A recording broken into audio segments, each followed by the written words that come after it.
Welcome to Work in Progress, Conversations with Creators. I'm your host, Logan Royce Beitman. With me today is Tamar Lando, who did a really cool documentary called Land with No Rider. It's actually very poetic and beautiful about cowboys living in the south of New Mexico.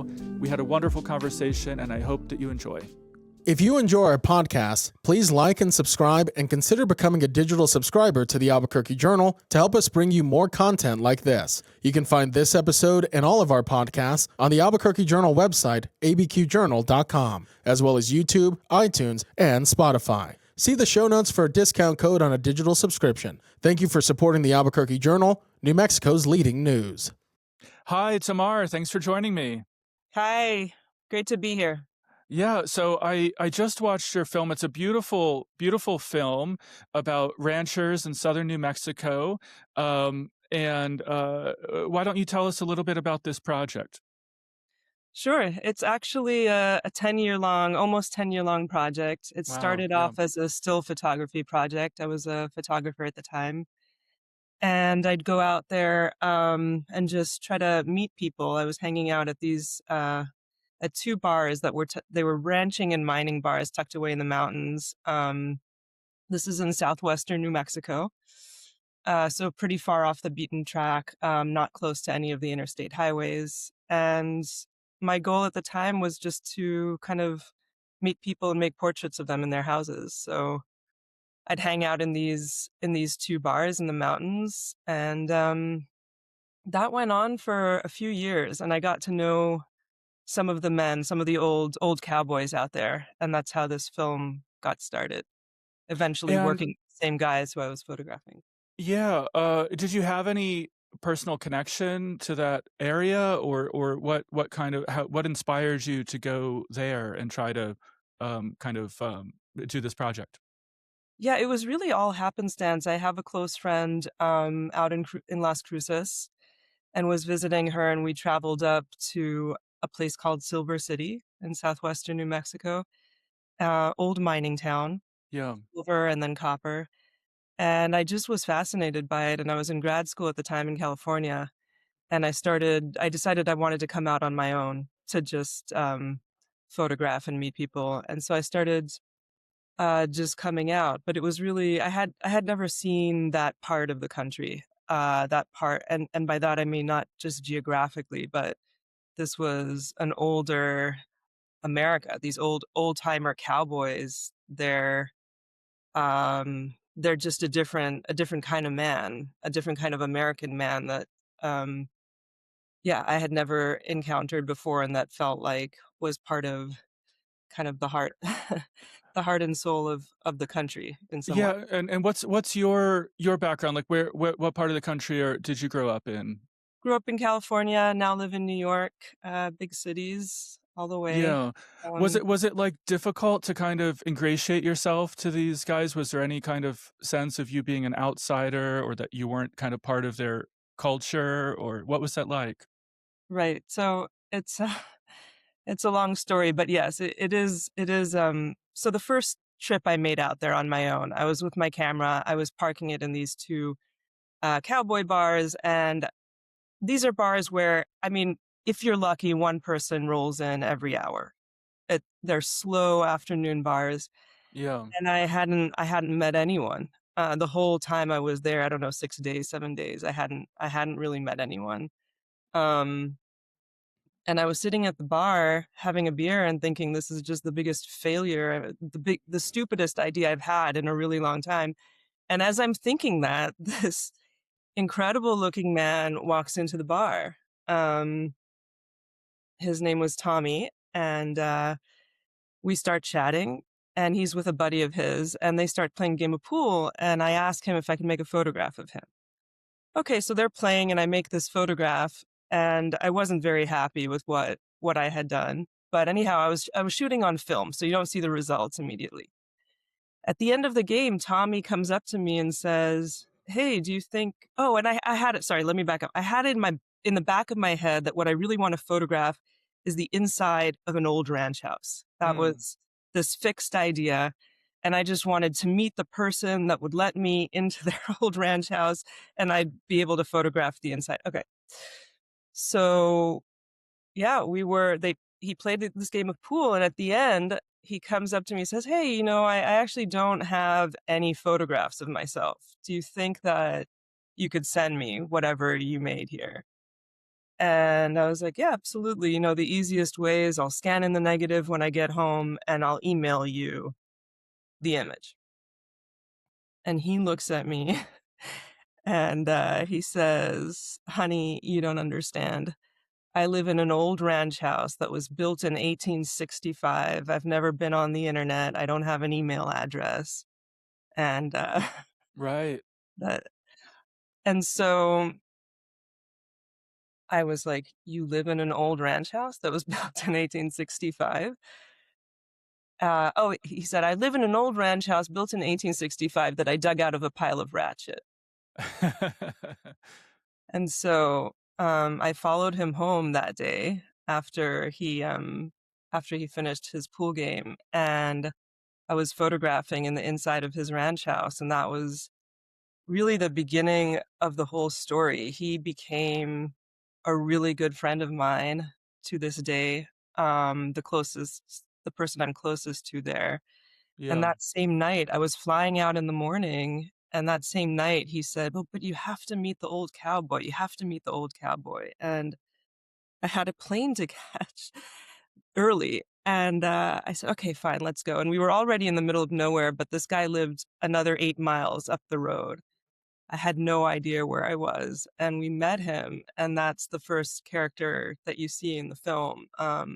John Fowler, old man, chomping on his cigar, lives in a Yeah. hardware store that his house burnt down across the road, plunked a mattress down in the hardware store across the road that he owns, and lived out his days in that hardware store. And he had just the most beautiful voice Yeah. that I had ever that I'd ever heard, and that voice is what turned me from wanting to make still photographs to wanting to make a film. Yeah. He's the one with the glass eye that we see in the Exactly. beginning. Yes. Right. Yeah. Yeah. Um, yeah. And so I guess, yeah, you met one and then another, and then kind of, then you were part of the community in a way. It sounds like they didn't have too many misgivings, I guess, about being represented by someone from I outside. think that at the beginning, they thought they'd never see me again. Right. I was a curiosity, this thing from the city that was strange and different, and they thought Yeah. they'd never see me. And then I just kept coming back every year for several days to photograph, and then next year, and another year, and another year, and eventually, I think we just formed a pretty deep friendship. Uh, Yeah. Yeah. And I think it comes through, and I guess, I wanted to linger here on this a little bit because I think that what you see in the documentary, it's really like, these sort of deep character studies that, and that you can't get unless, people are really willing to kinda open up their whole lives to you, you know?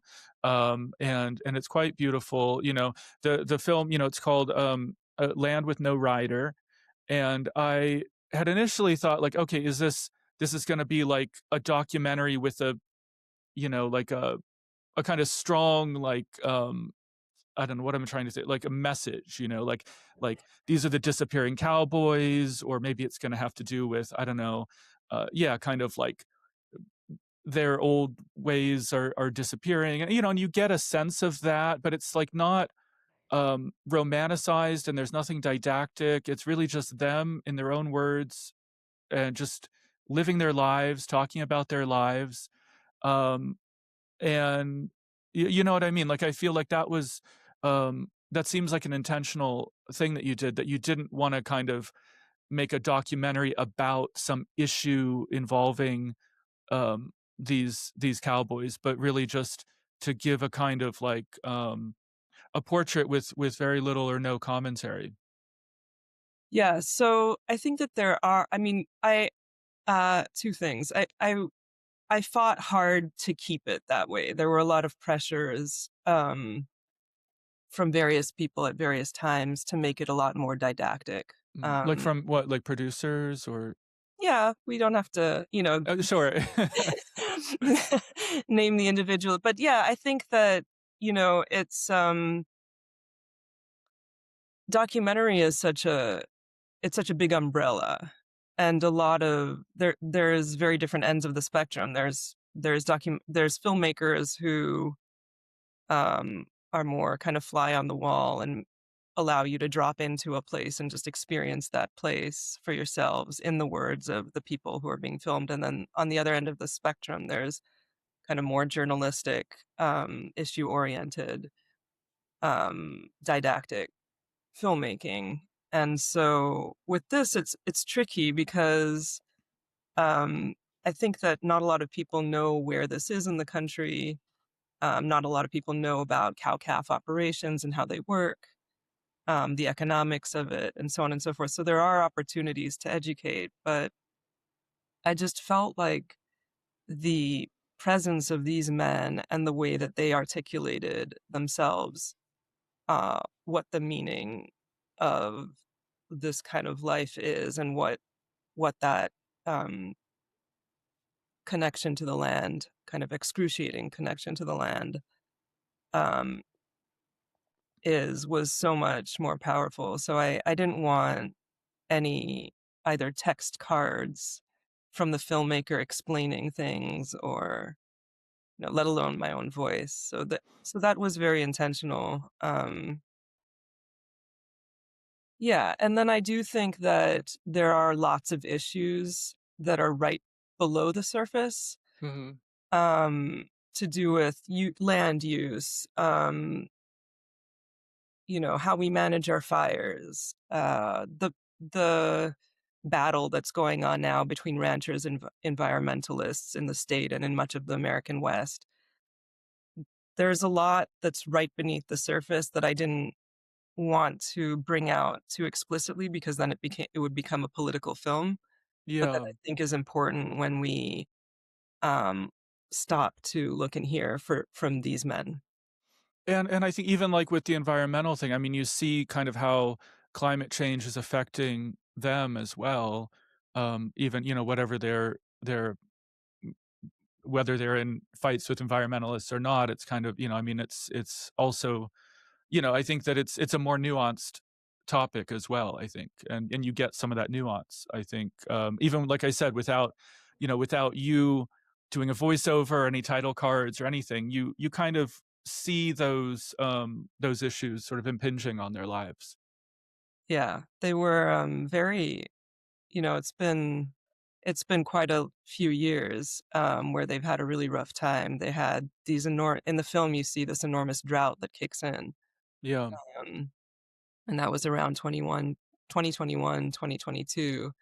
Um, a lot of cattle ranchers in the area, I think they were 43% down overall in terms of their herds. They had to reduce. So the way it works out there is that these are ranches where the cows are just, eating the grasslands on the range. And in New Mexico, unlike others, like in Texas, for example, a lot of the land is owned outright. But in New Mexico, it's much more typical that a rancher will own a small portion of his land and then lease the rest from either the Forest Service or BLM.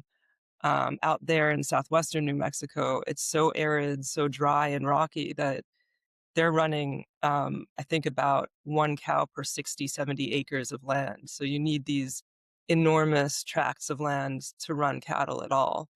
And Yeah. when you get into a dry period, there's just no moisture to grow the grass on those rangelands, and and things become very dire, and you either have to feed the cattle with store-bought feed, or you have to reduce the herd. And during that period that the film covers, there were just these vast reductions of herds in the state of New Mexico, that will take a long time to recover from. Yeah. Yeah. Um, and the other thing I keep coming back to the idea that, it's a very character driven film, and you really get to know and really feel for these individuals. The one gentleman, I forget his name, but the one who had a lot of wives, Putt. Yeah, Putt. what's his name? His name is Stephen Putt Kammer, but he goes by Putt, Putt. Putt. Yeah, Putt. So, first of all, I found it kind of amazing. How many times had we been married? Like 8 times or something? He's been married 6 times, and at the end of the Six film, you meet his new is girlfriend. right. So and just thinking about kind of these bars that they're going to where there's almost no one for days, like you were saying, and they're obviously not on dating apps or something. I was just kind of impressed that he was able to find that many women to marry and to join. You know, it didn't work out, and he said at least in one instance, I know it was because you know she was too much of a city girl, and you know the ranching life wasn't for her. You know, but yeah, I mean, he's really, I don't know, attracting people. Well, he has a very charismatic personality, you know, he's very rough around Sure. the edges and he can get into a temper, but he's kind of a magic man. He's got an insane sense of humor and, yeah, just, I can kinda see it. Yeah, and a beautiful voice. He sings a little bit sometimes as well. Um, you He know, has a and beautiful voice and he kind of all the Johnny Cash, he had this song. I mean, George Strait, Johnny Cash, we drive around in his truck listening to a lot of the music that has yeah, been super important to him, and I think part of his story is the way that country music um, has kind of traced in some ways the arc of his own life and, yeah, that deep connection to kind of soul-stirring music where people tell plain stories um, about what's happened to them and about a lot of it is sad yeah. and quite stark and Yeah, but that kind of like old time country music or even like Western. I think, you know, they used to say like country and Western. And then I think, and they were kind of distinct genres actually, because there's like the Southern music and then there's sort of like the Western stuff. And I think, and you like the song that you play as the credits are rolling. What's that song? But with the cowboys yodeling and so, you know, like that's a sort of, I love that. It's a beautiful kind of genre of, you know, like the singing cowboy music that is still, you know, feels like that's part of uh, their world, you know. yeah, it's very much about storytelling, and Yeah. I think, that's a lot of what you traffic in or has been traditionally, right? You're in an isolated area where there's not a lot of entertainment, you're not going to the movies or and so people traffic in humor and storytelling, Yeah. or at least did a lot. I mean, I think this whole generation of men is really going out, but, um, yeah.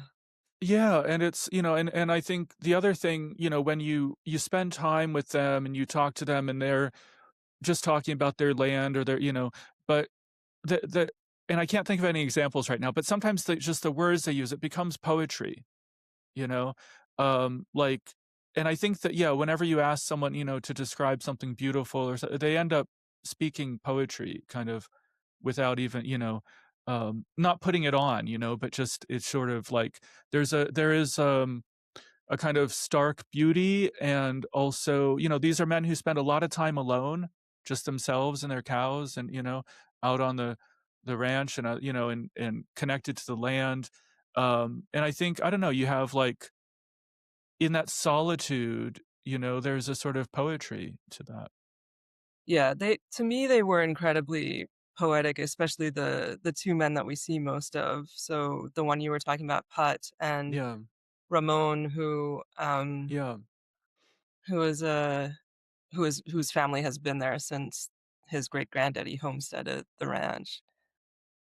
Um, yeah, which is really connected to why I just wanted to let them talk and not have any kind of narration, but it is surprising, I think, and somewhat, um unexpected that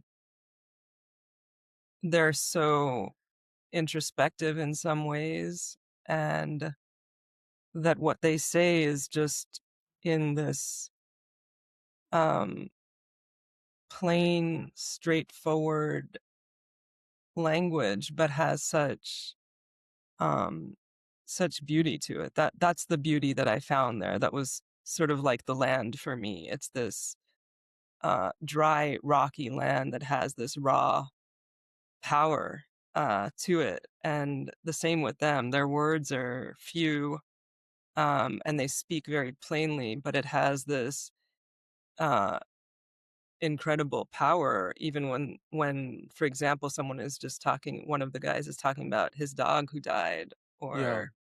um, or a retelling of the biblical story of Noah that takes on these apocalyptic and epic proportions. Just but really, what you're looking at is just a guy in a dirt driveway, um, you know, imagining the Great Flood. There's nothing Yeah. fancy or elaborate. I mean, thank God. I think it would be a lot less poetic if there was anything um, intricate or elaborate or flowery in any way. It's the plainness of it that Yeah, yeah, it's very, very powerful. It's kind of hard to explain, so I hope everyone watches it. It's a beautiful, beautiful film. And in terms of the cinematography too, I didn't see it like a was that all kind of you? I was looking if there was oh, a no, not different at all. cinematographer. Uh-huh. Not at all. No, we had two incredible cinematographers, Gareth Paul Cox and Carolina Costa. Yeah. So And just yeah, some of the shots like when, you see kind of the dust rising up with the sunlight, and it's just like kind of again, it's sort of, like again, very stark landscape. And for those of us who live in New Mexico, we see this landscape. For people from outside, it may seem exotic, but just the way that it's photographed, I think again, it's just you you turn something you make it really gorgeous, you and the people, the cinematographers you're mentioning. Um, yeah. thank you. We spent a lot of time. I'm very visually oriented, and we spent a lot of time just really getting getting to places where when at the right time of day, um, Yeah. and deliberate choices about what equipment we used. Even, like, when you're outside that one bar that's very nondescript from the outside, it's just kind of like a a wall, a white wall that's kinda dirty, and the guy, the door opens and the guy comes out. It's just, like, the way that the shots are framed, I just thought was yeah. Um, like, because I think it's, like, maybe places, especially maybe the bars, seems like something that's not, like, um, super obviously photogenic, but it becomes so it really captures that, what we keep saying, I guess, that sort of, simple, rugged, poetic beauty. Yeah, there's, and photographically, I think what we were after was, on the one hand, showing the vastness of that landscape, because you really, unlike other, I've hiked in California a lot, and you're on a trail and you come across, I don't know, 10 people as you're on the trail, but out there, you can hike for most of the day and come across nobody. Yeah. It's that far out. It's the most remote. The Gila Wilderness is really one of the most remote places I've been. So we wanted to capture that, um, the kind of lonesome feeling that you get from being out, in a vast landscape like that that's very sparsely populated, but also then, um, the crazy, interesting details of the men's, bodies, like the dirt under their fingernails, the dust on the hardware store where John lives, just these intense close-ups that pull you right in to the lives of these men and what it feels like, you know? So it was constantly moving between those 2. Yeah, yeah, and I think you, at least from my point of view, I think you do a really good job balancing that and making, um, uh, it doesn't ever feel at all sort of like, um like it's exploitative. It's really like you're showing their lives almost from within, letting them express themselves. And I really got um, a sense of that. And I guess it's probably because you spent so long with them that they really did become like friends. They were friends, and they live on in me, 2 of them have since passed away, Mm. but Yeah, I think about them all the time, and just the experience of being with them was for me very, very different from my other life, which is teaching in New York City. Yeah, and don't you teach philosophy? Is that right? I do, yes. It's interesting. So yeah, like you have was this your first film that you made? It is. Is your Yes. debut? Yeah. Yeah. You had done photographic so you had done yeah, actually this is a really interesting thing. So you studied philosophy and you teach philosophy, but when did you start making photographs and then obviously it transitioned into film?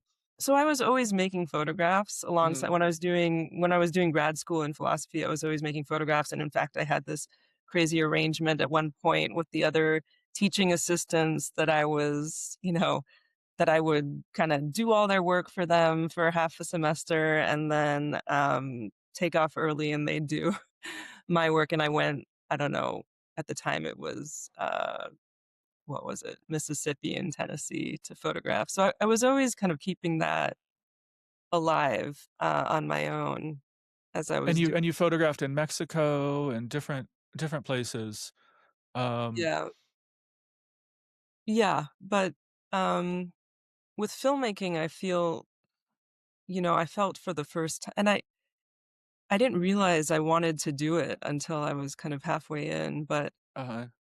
um, there's just so much there when you're working with someone's voice, in addition to music, in addition to narrative elements that you just don't have or don't have at least to the same extent in still photography. There's just something there once you add sounds to picture, the possibilities just are absolutely, um, enormous, and from the point of view of someone who I am really interested in stories about the American West and this and just people's voices and how they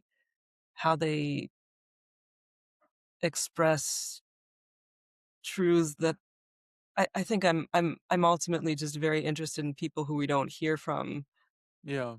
a lot and who are not used to any recording device and so aren't polished in the ways that, to me, the thought of recording someone in New York or Los Angeles who's used to being recorded and who has that kind of self awareness is completely unattractive.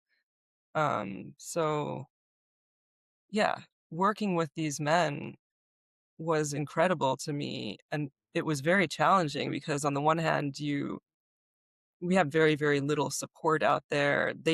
When they don't know what it takes to make a film, then, you can't, there's conversations that you cannot have. But on the other hand, none of that really mattered. Well, like what? I'm not sure what you mean by that. Like conversations about making a Well, I film. mean, look, it's very expensive to go out there and shoot. You've got a camera person, you've got a lot of equipment, and so you typically want to make each day count and Right. um, get a lot of material. And so on a different kind of shoot, you might plan, okay, we've got 10 days this time around, so we're going to be here on this day, and can we be at your ranch on this day and this other ranch the other day? And you cannot make any kind of plan there. I mean, it's more like show up, find out what they're up to, then how they're feeling in the moment, whether they want to hang, whether they don't want to hang out. You know, Ramon, who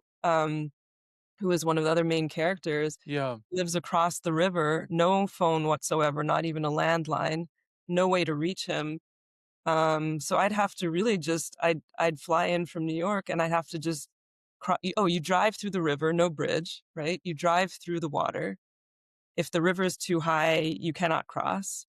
So I could never let him know ahead of time, "Hey, I'm coming. We'd like to film," you know. Right. It was just show up. Haven't seen you in several months. Show up. "Hey, how's it going? Can we come around?" You know? Right. Yeah, well that's kind of uh amazing knowing that you got it made it all, but you did, you know. It seems like you just plowed forward and showed up and But I mean, f- like, I would give all of that stuff up 1,000 times over just to work with people who truly have something to say and who, Yeah. like you said, I mean, there's something very poetic without intentionally trying to be poetic at all. And there's a kind of rawness to it. I Yeah. think they didn't give a shit that that a movie was being made about them. It was just, we got to hang out. Yeah. Yeah. It Did was. they see it once it was made? So one of the four has seen it. Uh-huh. Which Uh, which one? Two of them passed away before it was done. And the guy who's seen it is the slightly younger guy in the film who's working the ranch for for an owner who isn't there. Yeah. Yeah. Yeah. His name is Tom Para. So he saw it in October of last year. What was his response?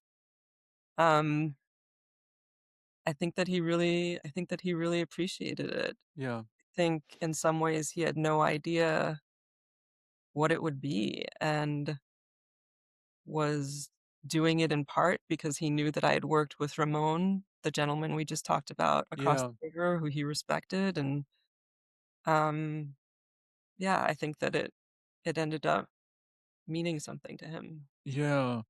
And so I studied anthropology a little bit, and so I could see like a kind of sociological, anthropological aspect to this, and there's like the kind of art and poetry side that we're talking about. But I'm wondering, as a philosopher, did you find any were there philosophical questions, or did you find that the cowboys, the ranchers, had their own kind of philosophy that you found? Was there a philosophical angle for you in the project?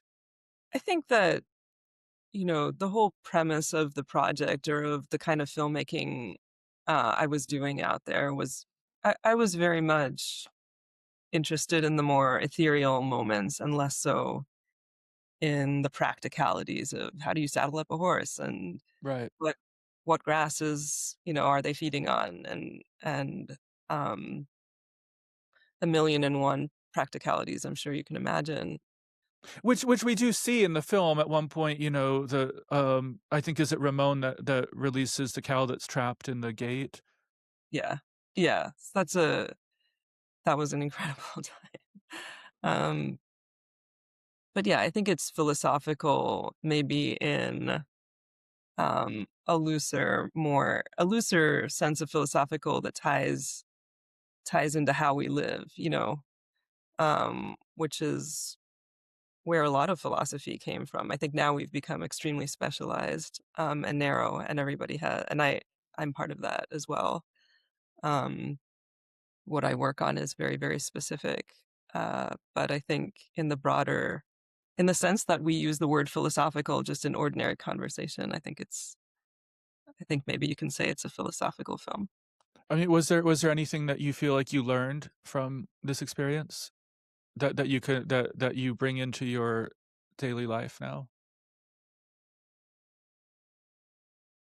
I mean, how to be in the world. I know that sounds just impossibly broad, but it's just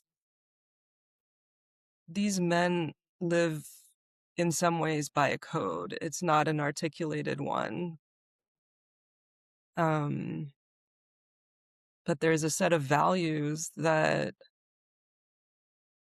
uh, really touched me, and that um, in kind of the noise and the materialism and the just rampant distractions of our world in places like New York and LA, where I've lived most of my life. Um, you know, there is just a much more.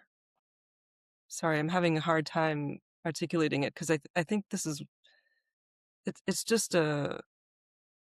I think maybe we lose sight of what's important sometimes and how to treat another person. Yeah. Basic things about dignity, your own giving your own word to somebody else, Yeah. what you will do and what you won't do, being straightforward with a person, you know.